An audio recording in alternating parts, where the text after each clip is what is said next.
is not sure when she will contest. Byanyima says she has what it takes to run for president in the near future.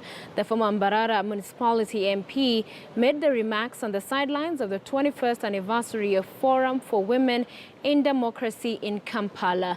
And to get more details on this developing story, our Solomon Serwanja is standing by for us live in Kampala. Solomon, it is good to see you. Good afternoon to you. So talk to us about why so early after the last election, we have 2021 to the next Uganda election, are we already talking about possibilities of Byanyima vying? Well, 2021, Sophia, is quite years away from now, but the political terrain beginning to shape ahead of 2021 elections. Just over the weekend, Winnie Byanyima did come out clearly to say that she's a potential candidate if indeed the Forum for Democratic Change Party endorses her as a candidate for the 2021 elections. Of course, it has attracted mixed reactions from across the political divide.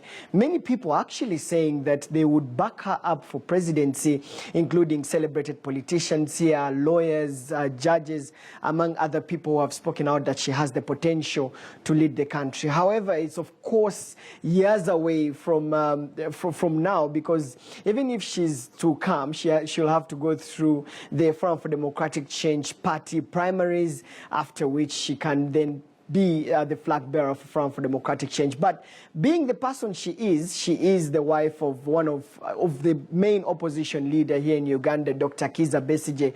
Winnie Byanyima stood side by side with the husband throughout the years, and they have gone through the political trenches together, including the electoral period when we saw her campaigning for her husband, both here at home and also outside the country, especially in Europe, presenting Dr. Kizza Besigye as a viable option for Uganda to take the country forward. So, again, if Winnie Byanyima is presented to the Forum for Democratic Change Party as one of the people who can take on that seat, she will definitely have to take on Dr. Kizza Besigye for that seat. But who knows, Dr. Kizza Besigye could actually let her take on the mantle as he works back doors. Again, Sophia, it's a little bit too early for us to start speaking so much deep into 2021 elections.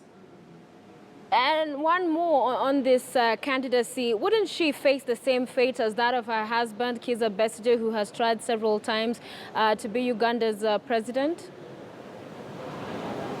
Well, Dr. Kizza Besigye's history perhaps is one of the reasons why he has gone through hell and back in the fight for what he calls the democratic Uganda. Of course, we know that he broke off the President Yoweri Museveni's team, that is the NRM, when he thought that it had taken a different direction away from that took him to the bush. So Dr. Kizza Besigye has come off as someone who perhaps has given President Yoweri Museveni a run for his money to take Uganda forward. So do we expect Winnie Kizza Besigye to face tear gas, to face, rubber bullets and to go on demonstration? Again, I can say it's a little bit too early, but she also believes in defiance, and she has stood by Dr. Kizza Besigye. And so yes, if Winnie Kizza if Winnie Besigye, again, Winnie Byanyima, I'm sorry to say that, but if Winnie Byanyima is taken on the Front for Democratic Change, then definitely that she will be backed by Dr. Kizza Besigye, and of course they will continue with the defiance campaign. We all know that Besigye has come out clear that this country can only be taken back through defiance and not compliance. So again, it's a bit too early, but if Dr. Kizza Besigye is still in the picture, Winnie Besigye will definitely also be in that same direction. She will face a lot of, resistance from the main government. But again, like I said, it's a little bit too early, Sophia, for us to discuss deep into 2021. But one thing is true, that she has presented herself as a potential candidate, saying that she has what it takes. Remember,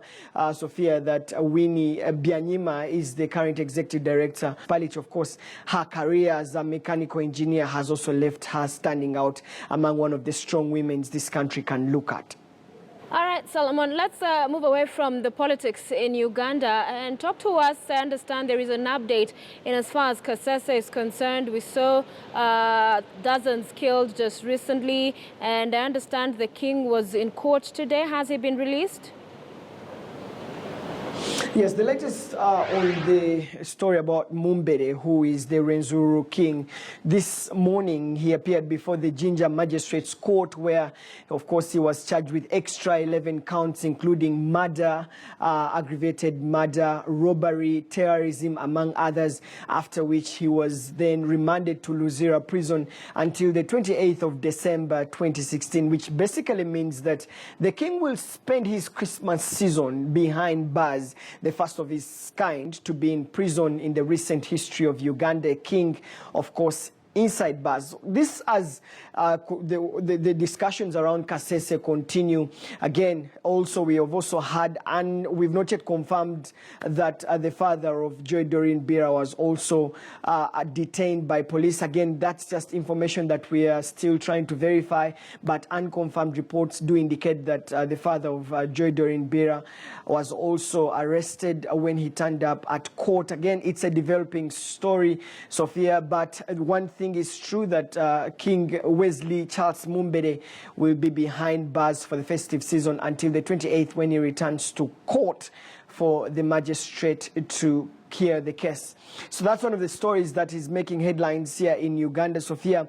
But again, still talking about the Kasese clashes. Unconfirmed reports also indicate that more than 100 people, as opposed to the 63 people who were reportedly killed in the Kasese clashes, there are reports that there were more than 100 people who died in the clashes, and very many politicians and Ugandans demanding for accountability for those that lost their lives.